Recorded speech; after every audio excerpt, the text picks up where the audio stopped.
Terima kasih. Itulah montaj yang akan ada setiap malam 20 saat. Kita ada 400 dah mereka yang masuk. Tolong share bagi mereka yang ingin mengetahui dunia Rashidi Abdullah dengan bukunya Berdodol Monolog Budak Buta. Saya bacakan blurbnya dulu. Mata, manusia mana yang sudi kehilangannya? Siapakah yang berani untuk mengaku dirinya sudah puas melihat dunia? Malah tiada orang pun yang sudi memulangkannya awal secara rela.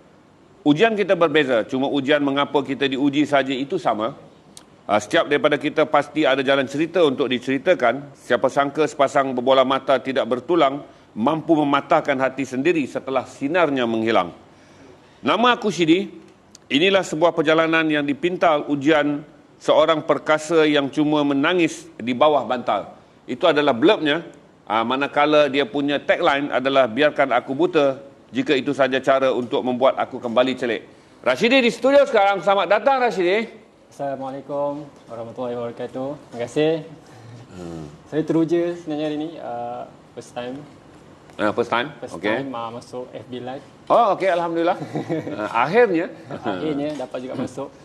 Dan setelah saya buat sedikit ulang kaji dengan Garasi TV ni, wah, sangat-sangat bagus. Alhamdulillah, terima kasih.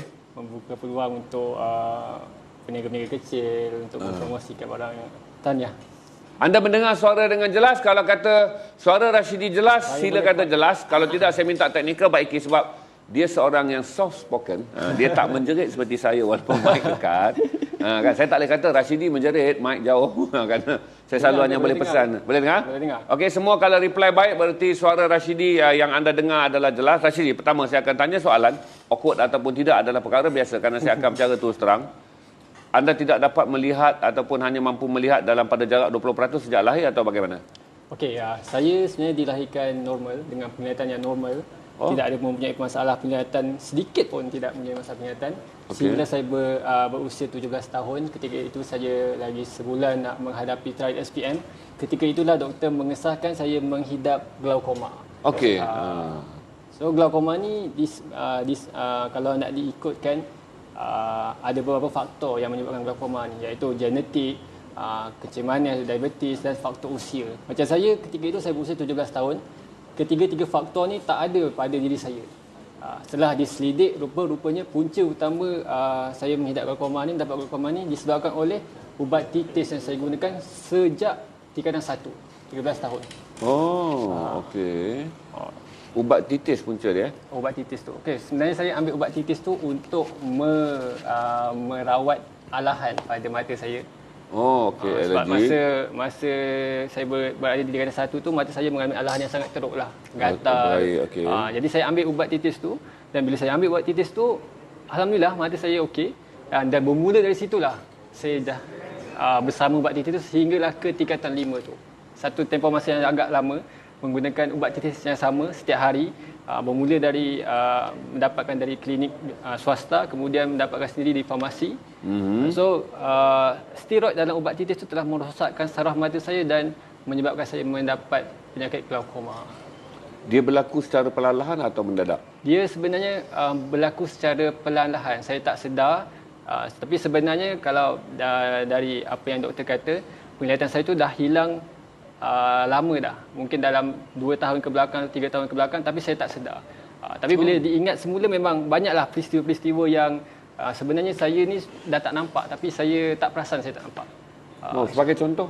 Sebagai contohnya, macam contoh bila saya main bola masa sekolah dulu, bila bola tu datang dari atas, kita rasa macam bola tu dah dekat kita, tapi bila kita nak tanduk tapi bola tu tak kena. Maknanya kat situ kita nampak bola tu datang, tapi dia terkeluar dari medan penglihatan kita, luas medan penglihatan kita. Penglihatan glaukoma ni dia berperingkat. Ada yang extremely glaukoma, advanced glaukoma. Macam saya ni dah tahap ekstrim lah, memang tahap akhir lah. Penglihatan glaukoma ni dia selorong. Dia? Satu lorong. Kira macam kalau saya melihat ke hadapan, saya tak boleh nampak muka Tuan Haji. Saya nak kena pusing baru saya nampak. Dan saudara nampak saya jelas kan? Kalau saya pandang ke arah satu-satu bahagian, saya akan nampak satu bahagian tu saja. Dan jelas? Saya pandang mata, saya nampak mata saya. Dia tak berapa jelas, kabur, tapi masih boleh melihat lah, tapi tak jelas. Okey. Kalau saudara berjalan, berani jalan sendirian ataupun saudara memerlukan bantuan orang untuk memandu Rashidi berjalan? Okey, kalau macam berjalan di sekitar Kuala Lumpur ni, kita tahu banyak jalan-jalan yang mesra OKU dan public transportnya mudah kan. So kalau di sekitar Kuala Lumpur ni saya memang berjalan sendiri je lah. Sebab saya masih boleh melihat, saya punya luas penglihatan ni kira dalam tinggal dalam 20 ataupun 30% macam tu. Jadinya saya terpaksa jalan dengan berhati-hati lah. Saya tak boleh jalan macam orang biasa jalan tanpa berhati-hati, dia orang boleh jalan je. Saya terpaksa jalan dengan kadang-kadang kena pusing kepala ke kanan kiri untuk pastikan tak ada apa-apa yang datang dari kanan dan kiri. So bila tempat yang crowded, yang ramai, saya kalah sikit lah. Sebab kadang-kadang kita jalan dah betul-betul kita punya lane pun orang akan lintas. Itu yang kelemahan saya. Okey, itu disebabkan saudara punya radius melihat tidak lagi 360 dia 180. 140 je tinggal. 180 manusia Okey, sorry, 180. 360 sampai belakang. Okey, 180 dan sekarang tinggal pada saudara hanya straight je. Dalam straight saja. Tu pun dalam straight masih lagi kabur. Saudara hanya boleh pastikan kata itu ada orang je. Ya, tapi siapa orangnya tu masih mata sukar. kiri dan kanan ni berbeza dia punya kebolehan dia. Kalau macam mata kanan ni saya gunakan untuk membaca, mata kiri ni untuk berjalan. Kalau saya tutup mata kiri saya tak boleh baca. Tapi kalau saya tutup mata kiri saya boleh membaca tapi tak boleh berjalan. Kalau saya tutup mata kanan saya tak boleh membaca tapi saya boleh berjalan. Dia bunyi macam pelik tapi itulah hakikat. Habis macam mana saudara buat? Tak ada.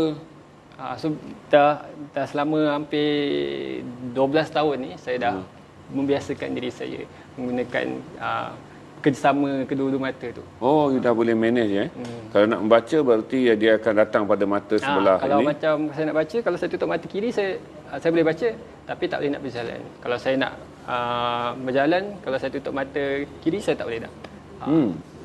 Saudara telah mendengar, itu kali pertama saya berbual dengan orang yang mengalami masalah glaukoma dan mempunyai kes seperti Rashidi. Dan sekarang berapa umur Rashidi? Sekarang saya berusia 29 tahun. 29, berarti daripada usia 17 tahun betul-betul disahkan sepenuhnya glaukoma. Dah 12 tahun saudara. Semenjak saya berusia 17 tahun tu saya sudah memegang kad OKU. Sebab kebanyakan masyarakat dia tak tahu yang buta ni terbahagi kepada beberapa kategori. Mungkin mereka tahu buta ni cuma satu kategori, iaitu yang langsung tak boleh melihat. Dan bila dipanggil buta, mungkin orang tu langsung tak boleh berjalan, terpaksa menggunakan tongkat. Tapi sebenarnya ada 3 kategori yang macam-macam spesies orang buta ni, macam-macam spesies penyakit dia lah. Ada yang boleh berjalan waktu malam saja, siang dia tak boleh jalan, macam-macam. Tapi masyarakat tahu buta ni satu jenis saja, langsung tak boleh melihat. Sebab itulah bila saya kerap bercerita dengan orang, saya cuba bagi tahu dengan mereka apa sebenarnya OKU cacat penglihatan ni. Sejak bila saudara mula menulis? Saya mula menulis sebenarnya sebelum ni saya tak tahu yang saya boleh menulis. Sebab saya pun SPM pun tak ada. Sebab tak ambil SPM. Saya ambil SPM, tapi selepas sedikit mengenai lepas saya menjalani pembedahan kedua belah mata saya ketika berusia 17 tahun tu, saya mengalami sedikit kemurungan lah. Zaman-zaman depression untuk menerima semula, untuk bangun semula. So dari situ bermula dari usia 17 tahun tu saya ada zaman saya jatuh, dan bila saya bangun semula tu mengambil tempoh yang agak lama juga untuk menerima keadaan tu. So, lepas 17 tahun saudara depression? Hampir 2 tahun atau 3 tahun macam tu saya tidak melakukan apa-apa. Dan bila Jabatan Kebajikan Masyarakat datang ke rumah untuk menawarkan satu kursus di Kuala Lumpur ni untuk orang buta, so saya masuk, saya sertai kursus tu selama setahun setengah. Kursus apa tu? Kursus tu sebenarnya untuk pemulihan untuk budak-budak buta baru nak up. Kira macam 6 bulan pertama tu dia orang ajar pemulihan, ajar tulisan braille, ajar bagaimana jalan menggunakan tongkat. So selepas 6 bulan tu barulah kita akan ambil setahun kursus kemahiran atau sijil kemahiran Malaysia. Saya memilih untuk mengambil sijil kemahiran Malaysia tahap 3 dalam bidang juruterapi iaitu masaj. Kan sinonim orang buta dengan masaj. So selepas dari itu saya dah bekerja sebagai jururut hampir 2 tahun sebelum saya beralih arah ke dunia perkongsian cerita lah.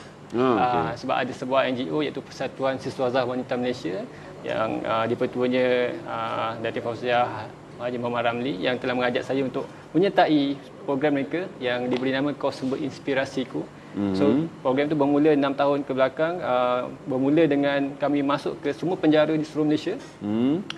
Yang ada Juvana, bantuan Juvana, untuk berkongsi. Untuk berkongsi, saya bercerita kisah saya, berkongsi kisah saya, dan ketika berkongsi, perkongsian itu bukanlah untuk membezakan siapa punya ujian paling berat, tak, sekadar berkongsi apa yang saya lalui, dan saya tahu mereka kat dalam tu lagi berat ujian dia. So perkongsian saya itu bukanlah untuk menunjukkan yang saya punya ujian ni sangat-sangat berat, bukannya untuk mengambil simpati orang, sekadar untuk berkongsi, untuk mereka berjaga-jaga dengan nikmat mata ni, supaya mereka menjaganya sebelum kehilangan mata saya juga.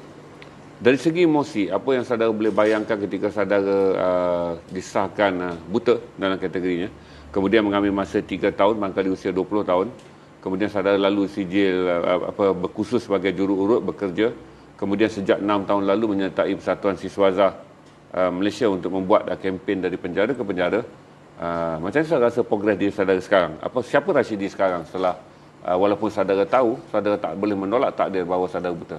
Okey, selepas saya menyertai kira macam perkongsian tu, program tu selama hampir 3 ke 4 tahun macam tu, saya mula sedikit demi sedikit menerima. Bukan sebelum ni saya sudah belajar menerima, tetapi benda itu berproses. Agak memakan masa, tapi sedikit demi sedikit. So bila saya masuk ke dalam penjara, sebenarnya kadang-kadang yang bukan saya memberi inspirasi kepada mereka, tapi mereka dalam tu memberikan inspirasi kepada saya untuk lebih bersyukur dengan nikmat-nikmat yang saya ada. Mereka walaupun sihat tu badan, ada penglihatan semua, tapi ada di antara mereka yang keluarga mereka mengabaikan mereka. Nak dibandingkan dengan saya yang family saya sangat-sangat caring tentang diri saya bila saya dah tak nampak. So bila saya ada perbandingan di situ, barulah saya semakin lama saya mula belajar bersyukur, dan dari situ jugalah saya mula belajar menjinakkan diri dalam penulisan. Alhamdulillah. Kita ada berapa view sekarang? Okey, 570, saya akan mula menawarkan pada saudara sambil saya tu berbincang. Saudara boleh terus lock je. Saya nak tahu dulu berapa harga buku ni yang dibincang. Okey, RM35 satu untuk saudara membeli buku ni. Dia tak ada lock, jangan risau. Tak ada lock macam jeans tu, lock first lock consider sold, gentleman lock consider sold. Jangan risau. Saudara hanya perlu type lock dan tinggal nombor telefon. Kalau saudara meninggalkan satu, berarti saudara membeli sebuah. Kalau saudara meninggalkan dua, berarti saudara beli dua. Kalau saudara nak beli tiga, nak beli empat, terpulang. Admin akan kira bermula daripada sekarang. Untuk saudara lock, sementara saya akan mula bertanya kepada Rashidi, apa yang ada dalam buku ni, proses menulisnya, apa yang beliau aspirasikan dalam buku ni, dan apa yang akan mengaspirasikan pembaca apabila anda memiliki buku ini. Anda boleh mula lock sekarang dengan RM35. Just lock 1 ataupun lock 2 atau lock 3 untuk membantu. Malam ni kami ada 60, tapi boleh tempah lebih daripada itu kerana Rashidi mencetak lebih banyak, cuma dia bawa ke garasi 60. Saya mengharap saudara sudi membantu dengan lock buku dia. Sebelum saya pergi pada soalan yang lebih peribadi, Rashidi dah kahwin belum? Belum. Ada girlfriend? Belum. Okey, anda boleh lock Rashidi kalau anda inginkan. Saya jelaskan, soft spoken, nampak sangat berbudi bahasa, sangat motivated, berbanding saudara mendapat seorang lelaki kacak dan liar. Lebih baik mendapat Rashidi yang sweet dan juga yang mempunyai motivasi yang jelas untuk menjadi seorang penulis.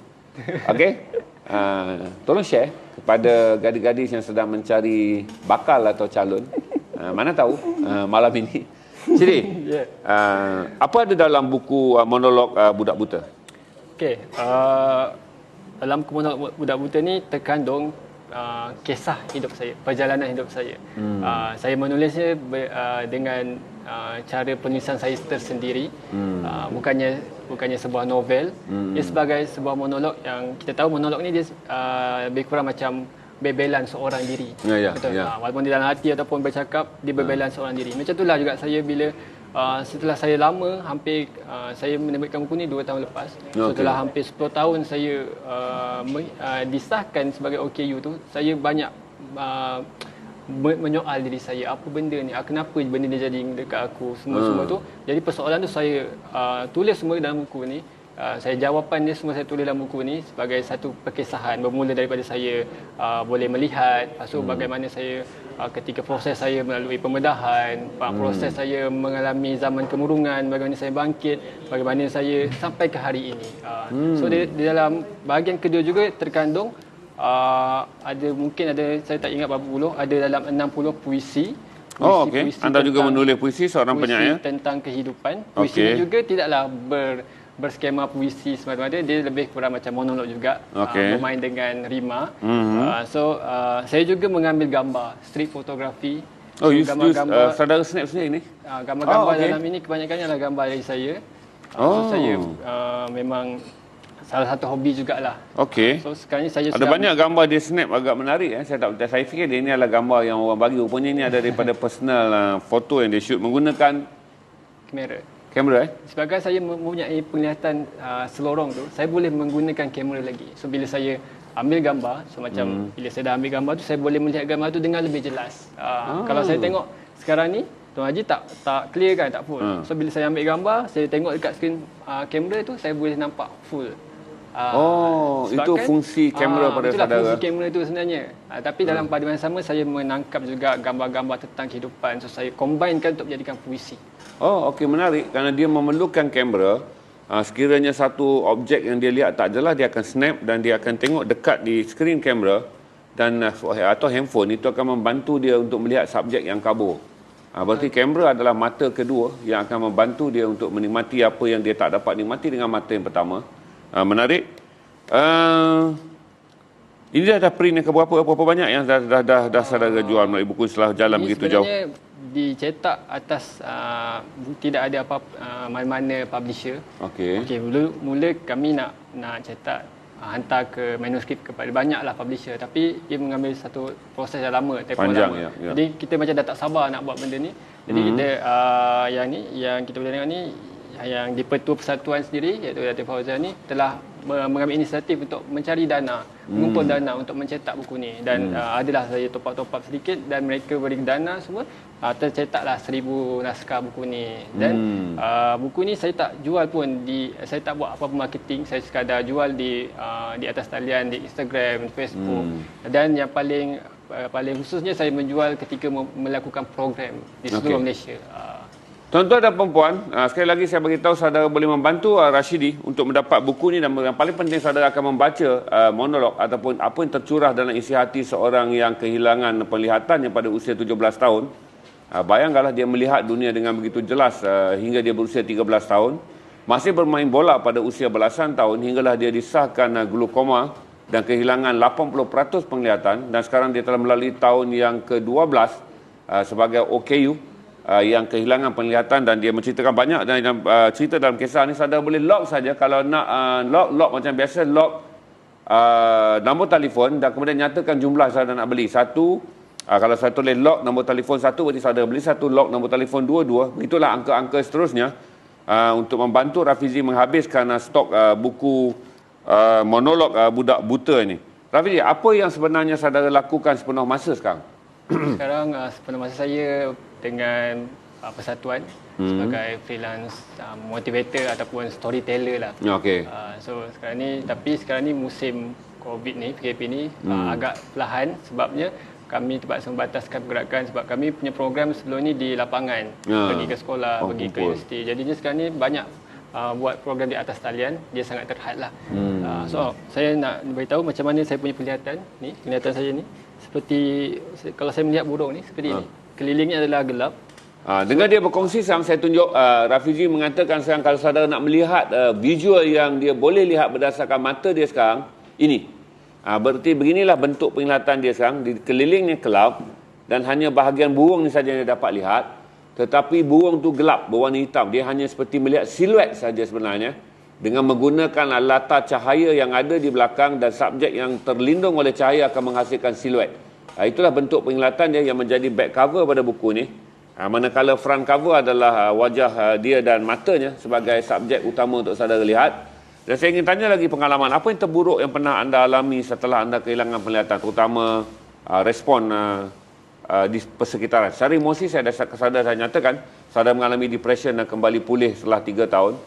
Tetapi secara sosial, apa yang saudara rasa pengalaman yang menyedihkan yang telah saudara lalui? Okey, pengalaman yang menyedihkan tu bagi saya mungkin ada banyak juga, tapi apa yang saya lalui sepanjang saya menjadi OKU ni, cabaran dia yang paling besar ialah bila orang tak menganggap saya ni OKU. Bila saya kata saya OKU, mereka tak kurang percaya. Mereka macam kata, betul ke tak nampak? Betul ke tak nampak? Itu satu cabaran yang paling besar bagi saya. Tapi setakat ini macam cercaan ataupun kata-kata orang tu tak pernah ada lagi dalam saya pernah dengar. Dan kalau pernah dengar pun, saya anggap benda tu dah tak ada apa. Sebab sebelum ni mungkin saya rasa malu nak mengaku saya OKU. Mungkin saya malu nak mengatakan saya tak nampak. Tapi bila dah beberapa tahun, dah 12 tahun saya berkecimpung dalam OKU ni, dah tak ada apa lagi lah nak dimalukan. So tak ada apa yang nak diselindungkan. So kalau saya boleh tunjukkan OKU kepada siapa saja sebelum ni, saya memang tak boleh terima status tu. Oh, okey. Apabila saudara customer nak sign yang beli malam ni saja, kita sign untuk itu. okey, bagi mereka yang membeli pada malam ni dengan stok 60 di atas meja, saudara boleh mendapat tanda tangan Rashidi Abdullah. InsyaAllah tak ada masalah, nanti saya akan letak dia di situ dan dia sign je buku. Yang pasti saudara lock dulu untuk habiskan 60. Saya akan jangan 40 dah. Okey, kalau 40 saudara boleh lock, yang selebihnya dia akan sign juga, di mana stok tu dia sign di rumah dan hantar dan kita akan postkan. Terima kasih banyak kepada anda yang membantu. Terima kasih. Orang minta Rashidi baca puisi, dia boleh baca 2 puisi. Okey, saya ingat minta Rashidi menyanyi. Kalau Rashidi menyanyi, saya akan main gitar atau bermain piano. Tapi piano tak ada sini sebab saya boleh bermain piano dengan baik. Tapi tidak gitar biasa-biasaan. Gitar dia. Gitar, orang boleh main gitar? Boleh iring saya puisi dengan gitar. Oh, gitar tak ada. Saya main piano pula tak ada. Tak, baca je. Saya rasa feel-nya sangat tinggi untuk saudara baca. Rashidi akan membaca 2 buah puisi seperti mana yang anda nak. Okey, saya bagi dia pilih ni sebab ini adalah buku dia. Bahagian kedua adalah puisi. Saya hafal. Oh, dia hafal lah. Buku dan negara tu. Oh, dengan buta lah. Dengan buta boleh? Buta dengan emak boleh? Boleh. Saudara nak membaca dengan performance, kalau nak performance saudara boleh bangun. Saya okey je. Kamera boleh gerakkan untuk melihat performance. Saya duduk pun okey. Okey. Silakan Rashidi. So boleh bermula sekarang? Boleh, setelah mereka membeli 40 dan habis saja dia baca, saya nak make sure 60 habis. Okay, nanti nenek akan menyebabkan gambar dekat visual anda out focus. Okey, silakan Rashidi. Okey, terimalah puisi pertama saya yang saya tulis dengan Hari Penglihatan Sedunia tahun 2017. Berjudul Buta. Ke kamera Rashidi. Kamera mana? Kamera, okey, straight now you dekat kamera dah. Betul kamera. Saya kat situ kamera. Ya, okey. Selagi kau dan aku bernama manusia, walaupun berkaki, tapi lemah tak berdaya, walau punya tangan, tapi sunyi tak bertelinga, walau mampu menghidu, tapi tak dibenar bersuara. Ada pula yang cukup semuanya dari kaki hingga kepala, tapi dirinya dilumpuh, tidak berdaya. Apakah mungkin keadaan membezakan antara aku dan kau? Tapi jika selagi hati dan jiwa masih dikaya dengan rasa, masih sihat berderia, selagi itu kita adalah manusia sempurna di mata Pencipta. Jika kau diberikan pilihan antara kaki, hidung, mulut, mata, telinga ataupun tangan, mana satu yang lebih kau merelakan untuk dipulangkan awal kepada Tuhan? Ini adalah soalan. Sila berikan aku sebaik-baik jawapan. Dan jangan tanya kembali aku apa jawapan. Aku juga pasti buntu membuat pilihan kerana aku sudah merasa betapa sukarnya hidup ditarik penglihatan. Biarkan sahaja aku dibuta di sini.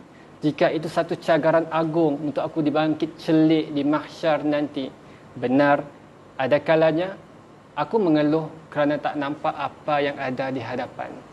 Tetapi sekurang-kurangnya aku sudah berjaya melewati apa yang ada di belakang.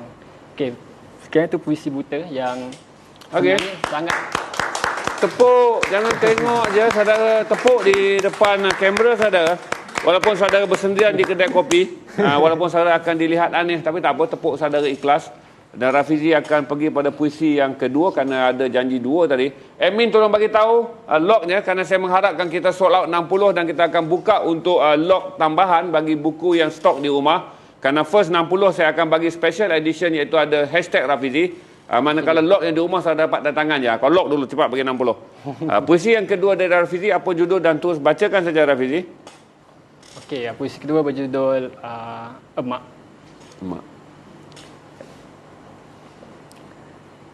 Dari tanah aku digubal.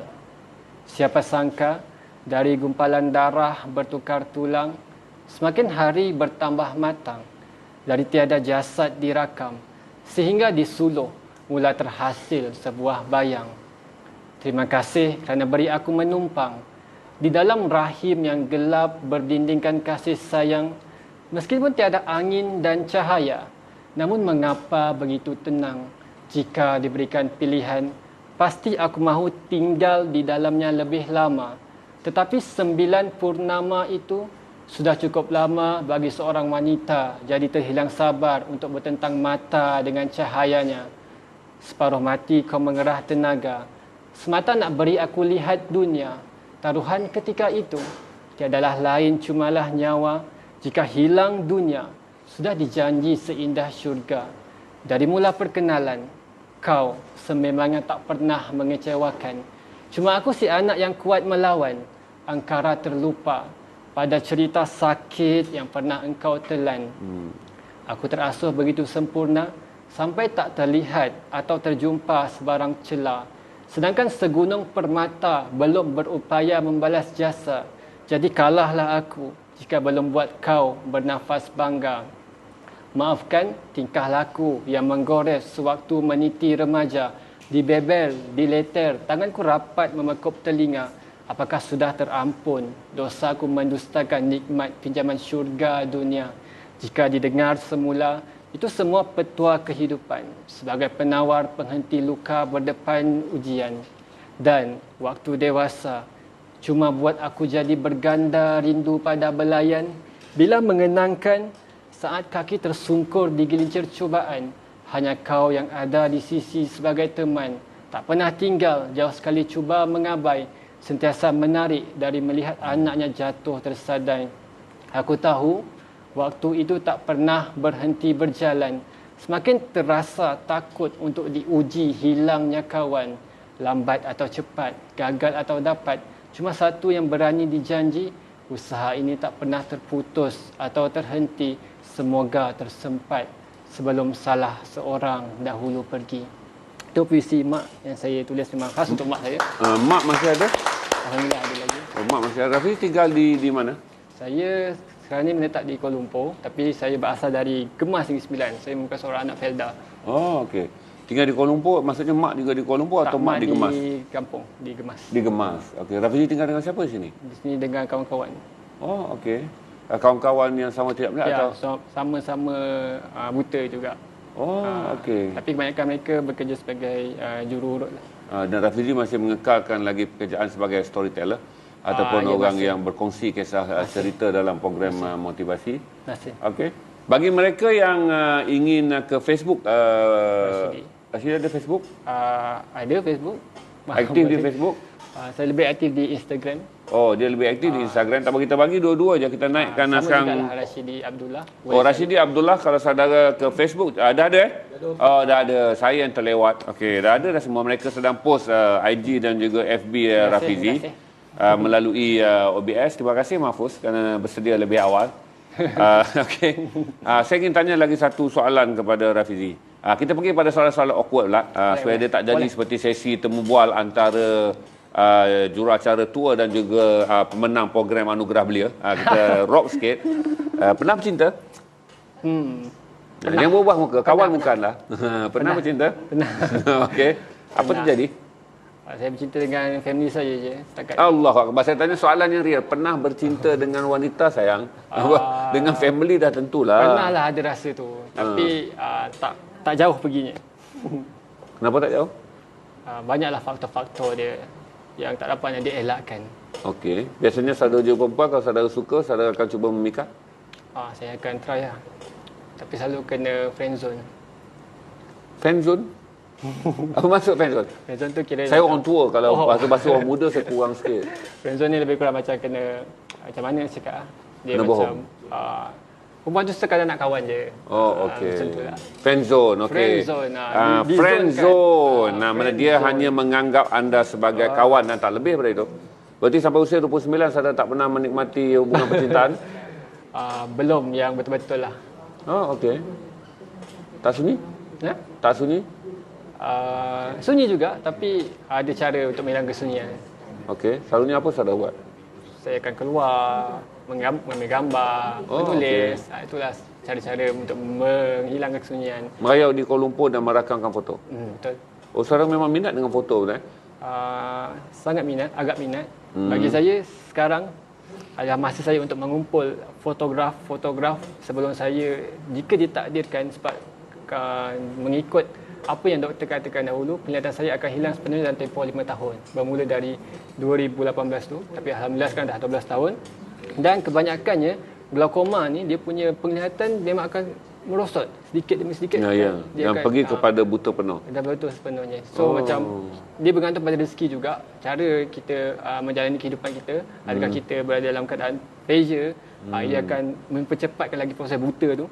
Jadi bagi saya, selagi saya boleh nampak ni, saya cuba merakamkan sebanyak-banyak kenangan untuk saya kumpul. Dan buku ini juga salah satu perkara yang saya dapat buat untuk saya jadikan sebagai kenangan jika saya ditakdirkan, tapi saya minta jauh jika ditakdirkan. So mungkin waktu itu saya terpaksa bermula untuk menerima keadaan itu. Sebab sekarang ni saya boleh menerima keadaan saya dalam situasi saya sekarang ni, dalam boleh melihat dengan sedikit ni. Mungkin yang jika saya ditakdirkan, tapi saya memang minta jauh benda tu. Saya terpaksa semula untuk menerima kenyataan itu. Okay. Bila doktor meramalkan daripada tahun 2018 bahawa saudara akan kehilangan penglihatan sepenuhnya, baki 20% tu dalam tempoh 5 tahun, apakah saudara dapat merasa kesan kurang dalam tempoh 2 tahun ataupun dia sustain je? Dia memang merasakan kekurangan tu, kita boleh rasa. Tapi disebabkan oleh saya dah boleh handle situasi tu, saya boleh agak bila saya berjalan, saya boleh agak apa yang perlu saya lakukan waktu berjalan, apa yang perlu saya elakkan waktu berjalan, dan dari situlah saya boleh menerima, walaupun saya rasakan penglihatan tu semakin merosot, tapi dengan keyakinan yang tinggi tu yang membuatkan penglihatan tu makin terang. Okey, itu satu yang menakjubkan juga untuk kita dengar bila seorang diberi notis lebih awal oleh doktor mengatakan bahawa nikmat 20% yang berbaki pada penglihatan yang akibat glaukoma pada usia 17 tahun dan kemudian pada 2 tahun lepas dia didiagnos iaitu 2018 ketika berusia 27 tahun dia didiagnos bahawa saya berusia 17 tahun. Didiagnos ada 5 tahun lagi tu. Masa 17 tahun saya masa 17 didiagnos, lepas tu diberitahu pula kata dalam masa 5 tahun pula akan hilang penglihatan. Doktor diagnos saya 5 tahun tu sebab tu saya berusia 17 tahun. Okay. So bila dah 17 tahun tu dah dengar 5 tahun lagi nak nampak, macam-macam lah kita nak tengok ni. Tapi dalam masa doktor diagnos tu masih boleh lihat banyak? Tak banyak juga, lebih kurang ni juga, tapi doktor kata yang tinggal tu akan hilang dalam 5 tahun. Okey. Tapi sekarang alhamdulillah dah 12 tahun dan saudara masih lagi boleh melihat. Boleh lagi berjalan, boleh melihat. Tapi saya rasakanlah dia punya tahap tu makin merosot. Saya jelas pada saudara untuk berkongsi, ini adalah mata dia. Dia ambil gambar ni untuk beri gambaran. Kalau saya nak bayangkan bagaimana Rafizi melihat, inilah. Berarti di keliling ni adalah gelap kerana glaukoma dan hanya subjek yang sebesar ini saja dapat dia lihat.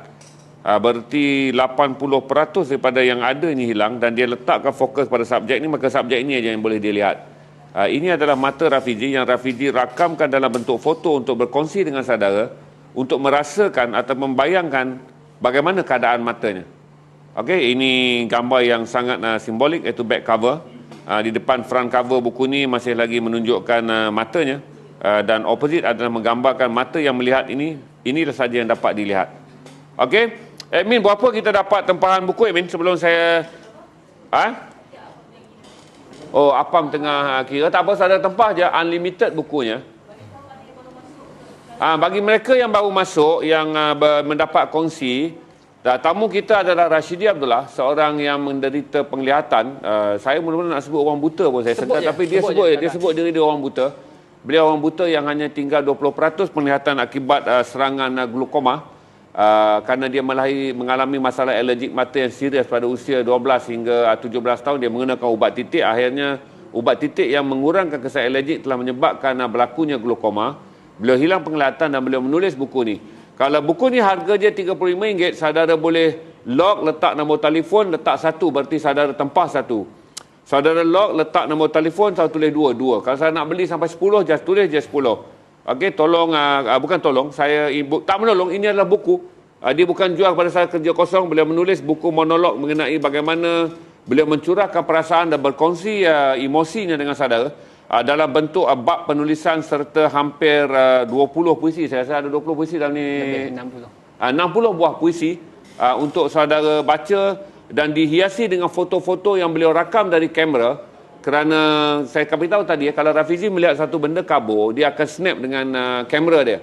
Jadi benda kabur tu dia tonton semula dengan jarak yang dekat, baru dia tahu apa yang sebenarnya dia lihat. Betul saya kata kamera adalah mata keduanya, dan mata keduanya banyak menjadi latar kepada buku yang setebal 136 muka surat. Saudara log malam ni, saudara akan mendapat tanda tangan dan kami akan post. Garasi bertindak sebagai pemudah bisnes saja. Saudara log, kami akan ambil buku, minta dia sign, kemudian kami akan post pada saudara. RM35 adalah plus post.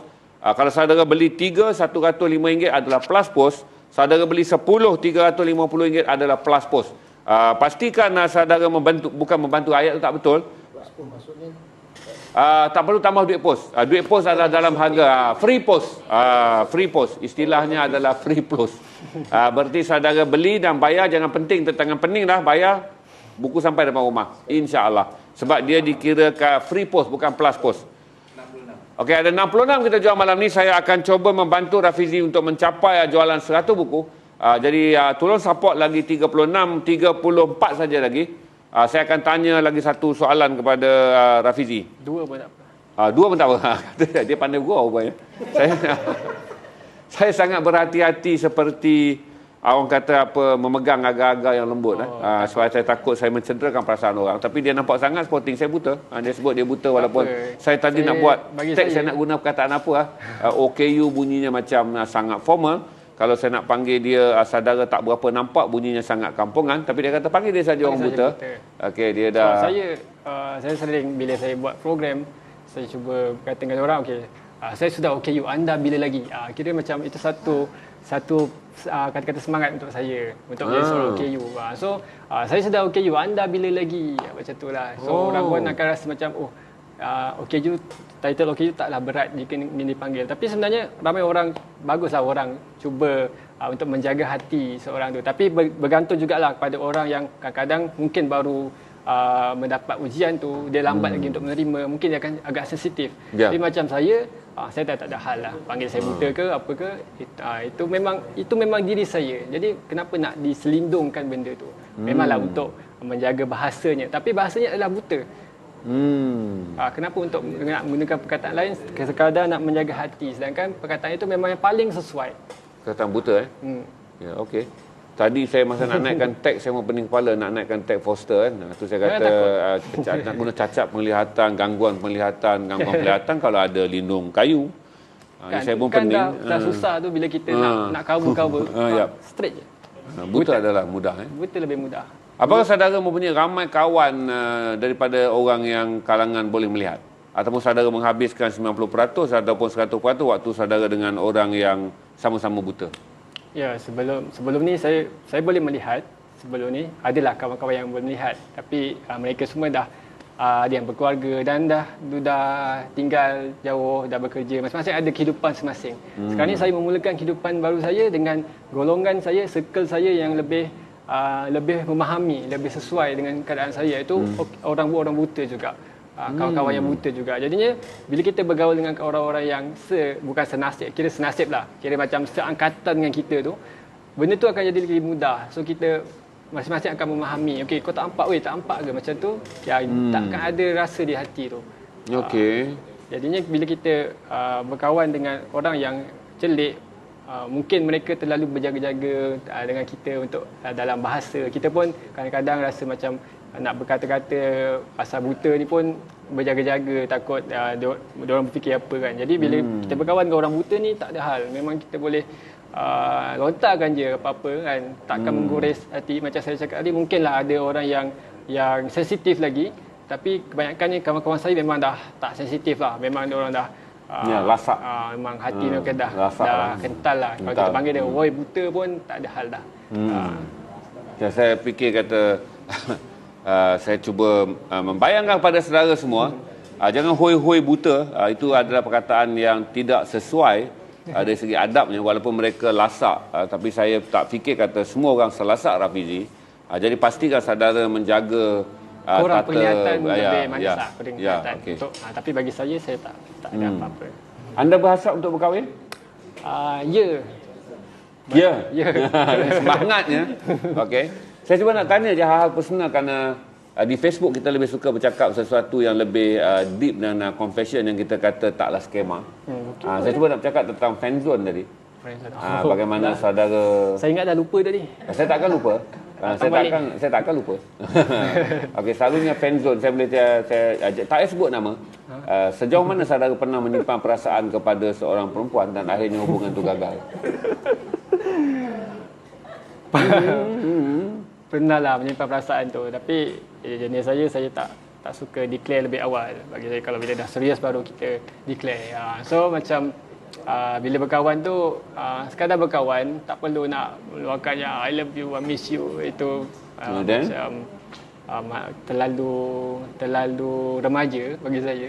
Jadi saya cuma menjalani persahabatan tu sebagai sahabat yang rapat. Mungkin dari situ kita akan sendiri boleh tahu apa perasaan dia kat kita, perasaan kita kat dia. Dari situ kita akan mula belajar. So bagi saya persahabatan tu yang paling utama. Saudara tak menjawab, suka berpusing soalan. Saya nak tanya berapa kali saudara putus cinta? Saudara cuba menjawab seperti sebuah sidang akhbar yang sangat diplomatik. Ujung dia baru saya. Okey. Dia baru jawapan. Teruskan. Okey, saya dengar jawapan yang diplomatik dan sangat orang kata apa? Diplomatik. Tapi saya nak jawapan yang tepat. Kerana saya ingin tahu bagaimana dalam dunia Rashidi percintaan berlaku. Okey. Saya cuma belajar untuk menjawab secara play safe kat sini. Okay. This is not a safe question. This is not a friendly fire. This is not a friendly answer. Saya bertanya soalan yang darat. Dia pernahkah saudara jatuh cinta? Dan bagaimana percintaan itu berlaku dan kemudian saudara ditinggalkan? Apakah saudara merasa luka apabila ditinggalkan? Tanpa perlu menyebut siapa wanita itu. Secara jujurnya. Saya pernah jatuh cinta. Pernah ditinggalkan. Pernah meninggalkan. Meninggalkan pun? Barulah benda tu seimbang. Okey. Allahu Akbar. Okey, saudara. Okey. Nanti kita detailkan. Balas balik. Kita tinggalkan balik. Tak, itu contoh. Pernahlah ditinggalkan. Tapi kita bila ditinggalkan ni, anggap benda tu tak ada jodoh. Tu je. Yang paling utama kita anggap benda tu, kita kena yakin benda tu tak ada jodoh. Dan dia bukan yang terbaik untuk kita. Ada lagi baik untuk kita. Jadi, move on. Okey. Jadi itu jawapan sufinya, kita menerima dia sebagai tak ada jodoh. Tapi jawapan syariatnya, tak ada jodoh tu berlaku selalu kenapa? Apakah wanita merasa bahawa secara jawapan syariatnya mereka tak yakin kerana saudara seorang mungkin yang... Mungkin ada juga yang saya pernah kenal yang mungkin mereka tak yakin. Kebanyakannya mereka kurang rasa berkeyakinan dengan OKU ni sebab tak ramai orang boleh menerima sebenarnya secara jujurnya, secara hakikatnya, realitinya. Tak semua orang boleh menerima. Okey, saya dah menjawab soalan tu, saya akan pergi lebih jauh lagi. Okey, tak semua orang boleh menerima. Tapi saya tidak pernah menyalahkan sesiapa yang tidak menerima kekurangan orang. Sebab kita tidak berada di tempat mereka. Ya, faham. Betul. Kalau macam kita di tempat mereka, mungkin mereka kita pun tak boleh menerima orang yang macam saya. Mungkin saya berada di tempat mereka pun saya tak boleh terima. Perempuan yang OKU. Itu benda tu memang lumrah kehidupan. Jadinya itu ada pilihan antara siapa yang nak kita ataupun tak nak kita. Itu terpulang. So, tapi yang penting usaha. Teruskan mencari sampai jumpa yang nak kita. Macam tu je lah. Kebiasaan berlaku dengan baik selalunya? Selalunya dengan baik. Dengan kata selamat tinggal, selamat malam. Okey. Adakah saudara menangis lepas mengucapkan selamat malam? Oh, tak kot. Sebab air mata saya tak semurah itu. Okey. Okey. Berapa kali saudara mengucapkan selamat malam dan kemudiannya melalui hari-hari yang sukar tanpa teman wanita? Setiap malam. Setiap malam datang, saya akan mengucapkan selamat malam. Okey. Dan setiap kali ditinggalkan, saya akan mengucap selamat tinggal. Dan mereka semua kekal sebagai kawan baik. Sebenarnya saya tak ada menyimpan apa-apa dendam, dan mereka pun bila kita tidak berdendam, mereka juga tidak berdendam. Alhamdulillah. Benda tu macam kita kembali pada jawapan Sufi tadi, iaitu tak ada jodoh. Jadi buat apa kita nak paksa benda yang bukan milik kita? Ya. Ya, setuju. Sekian dari saya, Dr. Cinta. Okey. Tapi apakah saudara masih bersedia untuk terus bercinta? Bersedia? Bersedia? Bersedia? Dan saudara memang memikirkan akan berkahwin? Ya. Ya, Alhamdulillah. Harap-harap Saya family saya tak doakan tengok. satu hari saudara akan naik pelamin dan memiliki Amin, isteri. insyaAllah. Terima kasih. Itulah Memiliki niat saya zuriat. di usia. Okey, terima kasih. Okey, shooter kita. Thank you. Dia orang panggil dia ni adalah pengurusi Persatuan Tudung-Tudung Bawal, tapi hari ini dia menjadi pengurusi Persatuan Pembeli Buku Rashidi membeli 5 buku dan minta diinfakkan. Ini ada Man Padang. Man Padang adalah Presiden Persatuan Tudung Bawal di Garasi TV dan hari ini dia membeli 5 buku untuk diinfakkan. Terima kasih Man. Okey, nanti sesi jeans kita akan buat free lock, berarti Man hadiahkan buku tu kepada sesi jual jin. Mereka yang beli 5 line yang pertama akan mendapat sisipan buku yang diinfak oleh Man Padang, pengurusi Persatuan Tudung Bawal Garasi TV. Terima kasih Man. Semoga Allah merahmati anda. Terima kasih Abang Man. Abang dia apa? Abang Man. Abang Man dia di Kanga Perak. Beliau adalah seorang penembak tepat. Dia di Kanga Perlis. Terima kasih Abang Man. Ada seorang penembak tepat daripada ayam hutan hingga ke babi hutan, dia boleh menembak dengan tepat. Ini adalah sharp shooter yang selalu berada dalam sesi Garasi. Terima kasih Man, semoga Allah memberkati anda dan juga anda semua yang lock malam ni. Saya akan dah habis sesi hati ke hati dengan Rashidi. Saya akan minta Rashidi menyampaikan ucapan saya kepada. Saya rasa kita mungkin mencapai 70 atau kita telah mencapai 104 jualan. Alhamdulillah. Saudara boleh terus saja log kerana admin akan terus saja mencatat log saudara, dan saya ucap terima kasih pada anda semua. Macam biasa, bagi mereka yang baru share, kita ada berapa view admin? Okey, 730. Kepada mereka yang baru masuk, senang saja log dan letakkan nombor telefon. Kalau saudara nak log 1, letak saja log 1, berarti saudara beli 1. Kalau nak 2, tulis log 2. Log nombor telefon 2, log nombor 3, 4, 5 mengikut jumlah. Kalau saudara nak infak sama seperti Presiden Persatuan Tudung Bawal Garasi tadi tu, log 10 infak. Berarti nanti kami akan berikan buku tu kepada pembeli hari ini, pembeli hari esok atau pembeli hari seterusnya, supaya misi yang ingin disampaikan dan dikongsi oleh Rashidi Abdullah dapat disebar dan seluas-luasnya melalui buku Monolog Budak Buta. Yang saya kata ni, selain daripada monolog, iaitu ungkapan-ungkapan suara hatinya, saya dapat membaca 60 buah puisi, dan semua foto-foto ini adalah foto yang beliau snap. Saya rasa kalau tanya value yang paling tinggi untuk saya adalah fotonya, kerana beliau memerlukan kamera, kerana dia tak dapat lihat dengan jelas, dia snap dan dia lihat balik pemandangan tu di kamera. Berarti kamera adalah mata kedua bagi Garasi, jadi bagi Garasi. Bagi Rashidi, berarti tak hairanlah kalau saudara melihatlah begitu banyak foto, dan dia merakamkan foto kasutnya sendiri juga, kerana dia ingin melihat hari itu kasutnya bagaimana dia pakai ketika berada di jalanan. Foto di kampung nelayan ketika berada di tepi pantai. Foto beliau melihat mawar, ini mesti hari yang dia frust. Puisi pun puisi cinta. Tak apa. Bunga tai ayam. Tak apa. Kata orang, saya membaca sebuah sajak daripada penyair Thailand yang sangat terkenal. Kalau aku tak dapat menjadi sepatu untuk kau pakai setiap hari, cukuplah aku menjadi rumput untuk kau pijak setiap pagi. Itu adalah puisi cinta yang sangat hebat dari seorang penyair agung Thailand yang saya hafal sejak saya muda. Tapi insyaAllah sekarang saya dah jadi sepatu dan dipakai orang isteri saya setiap hari. Okay, ma'am is watching. Okay. Okey, apa kata-kata terakhir yang anda ingin, bukan terakhir, kita boleh jemput dia lagi untuk berkongsi pada sesi-sesi yang memerlukan motivasi ataupun berkongsi kisah hidup. Dia banyak lagi kisah cinta dia yang saya nak korek, tapi tidak hari ini, kerana saya ingin melihat, saya suka melihat wanita daripada kacamata orang seperti dia. Sebagai seorang yang playboy macam saya dah tengok banyak wanita daripada kacamata biasa, tapi saya nak melihat bagaimana dia melalui detik cinta dan setiap fenomena cinta yang dia alami, frame by frame, person by person, wanita demi wanita, supaya kita dapat melihat apa yang sebenarnya wanita cari dalam kehidupan mereka, dan apa yang sebenarnya wanita temui dalam kehidupan seorang lelaki seperti Rashidi. Rashidi ucapkan selamat, terima kasih, dan juga ucapan akhir Rashidi untuk semua penonton yang ada, yang membeli dan juga yang mendengar perkongsian kita malam ni. Okey, di akhir kata ni saya ingin mengucapkan jutaan ataupun mungkin lebih dari jutaan terima kasih kepada yang membeli buku ini, yang sudi mendengar apa yang saya katakan, saya ceritakan ini.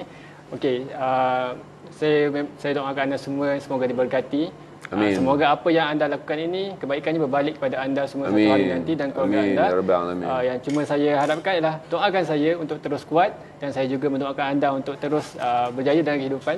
Amin. InsyaAllah, dan terutamanya terima kasih kepada Garasi TV. Sama-sama. Peluang ini, kan saya tak pernah lagi menjual buku sekali satu malam dalam kuantiti yang banyak macam ni. Alhamdulillah. Seminggu satu, seminggu dua, Okey, Alhamdulillah. sebulan satu. Tapi Alhamdulillah malam ni saya tak jangka benda ni akan berlaku. Tapi Jangan risau kerana penonton-penonton Garasi memang sentiasa supporting. Kami bawa banyak orang ke sini dan tak pernah saya mengecewakan ingatkan mereka, sentiasa membantu. Cuma ingin membeli seluar jin saja, tapi Oh, punya nak? buku pun dia orang nak beli. Hello bro. Hatinya jin, jiwanya suci. Okey. Okey. Jangan menangis. Kalau baca nanti buku jangan menangis. Mungkin jangan menangis sebab okey. malulah menangis kalau Okey. pakai seluar jin tu. Kalau nak menangis, Dia kata saudara jangan menangis kerana malu lah orang pakai seluar jin baca buku menangis. Okey, Nak pastikan nangis? jangan menangis. Nak Kalau nak nangis? menangis tanggalkan seluar jin, pakai towel dan menangis.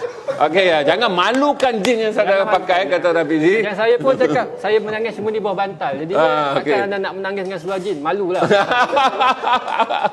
Pastikan Man, anda yang paling penting kerana anda adalah Presiden Tudung Bawal di Garasi. Saya takut saudara menangis. Jangan jatuhkan imej Presiden Jangan elak air Persatuan mata Tudung. menggunakan tudung bawal. Rupanya dia seorang sangat jenaka. Saya heran kenapa wanita yang couple dengan dia meninggalkan dia. Oh, okey. Patut dia infak sebab dia takut dia menangis sambil memakai jin mahal yang dia lock tu, dia selalu lock jin mahal. Terima kasih Man, macam mana pun. Kita akan jemput saudara lagi kerana saya masih lagi nak faham tentang wanita-wanita yang Boleh. pernah meninggalkan saudara. Boleh, Siapa nanti mereka, saya apa akan jenis Google. mereka, apa jenis wanita itu, kita akan bincangkan nanti bila saudara datang Saya ke akan studio. listkan.